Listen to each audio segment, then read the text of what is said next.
খুব কম উপকরণ দিয়ে বাড়িতেই কিন্তু বানিয়ে ফেলা যায় এই নিরামিষ আলুর পরোটা এবং খুবই কম তেল লাগে তার জন্য। আলুর পরোটা বানানোর জন্য এখানে আমি 3টে আলুকে ভালোভাবে সিদ্ধ করে নিয়েছি। এবার একটু হাতের সাহায্যে চটকে নেব। আপনারা চাইলে এখানে চামচ বা ম্যাশারও ইউজ করতে পারেন। আলুটা ভালোভাবে মাখা হয়ে গেছে। দিয়ে দিয়েছি হাফ চামচ মতন লবণ, একটু লঙ্কা গুঁড়ো ও অল্প একটুখানি ধনেপাতা কুচি, আর সাথে দেব একটুখানি লেবুর রস। আপনারা চাইলে কিন্তু এখানে চাট মশলা বা আমচুর পাউডারও ইউজ করতে পারেন। সমস্ত কিছু ভালোভাবে একটু মেখে নেব।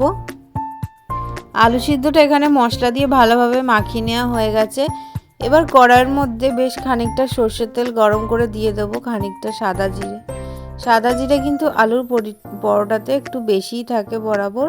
আর দিলাম সামান্য একটু হলুদ গুঁড়ো, আর সাথে দিলাম 1 চামচ মতন জিরে গুঁড়ো, হাফ চামচ ধনে গুঁড়ো দিয়ে দিলাম বেশ খানিকটা কাঁচা লঙ্কা কুচি।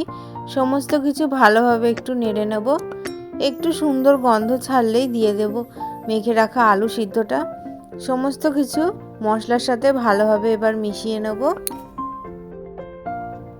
পরোটার জন্য আমার আলুর পুর সম্পূর্ণ রেডি। এটাকে একটি পাত্রে রেখে ঠান্ডা হতে দেব। এবার একটি বাটির মধ্যে নিয়েছি বেশ খানিকটা আটা, আর সাথে দিলাম কিছুটা লবণ ও সর্ষের তেল। ভালোভাবে ময়ান দিয়ে একটি মণ্ড তৈরি করে নিয়েছি। এবার এখান থেকে বেশ কয়েকটা লেচি কেটে নিয়েছি। আলুর পরোটার লেচি কিন্তু একটু বড়ই হয়। ভালোভাবে মণ্ডটাকে পাকিয়ে নেব। এবার লেচিটাকে ভালোভাবে পাকিয়ে নিয়ে এর মধ্যে দিয়ে দিলাম ঠান্ডা করে রাখা আলুর পুরটা। অবশ্যই কিন্তু আলুর পুরটা ঠান্ডা করে দিতে হবে। খুব বেশি গরম দিলে কিন্তু এটা ফেটে যাওয়ার চান্স থাকে। এবার আমি ভালোভাবে মুখটাকে ভালোভাবে সিল করে দেবো, যাতে ভালোভাবে ভেতরে ঢুকে যায়, বেরিয়ে না আসে।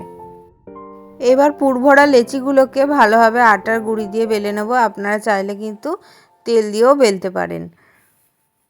আর দোকানে কিন্তু আলুর পরোটা একটু মোটাই পাওয়া যায়, সেই জন্য কিন্তু আমি এখানে একটু মোটা ভাব করেই বেলছি, খুব বেশি পাতলা করে এটা বেলছি না। এবার চাটু গরম করে এপিট ওপিট করে ভালোভাবে তেল দিয়ে ভেজে নিলেই কিন্তু রেডি আমাদের নিরামিষ আলুর পরোটা।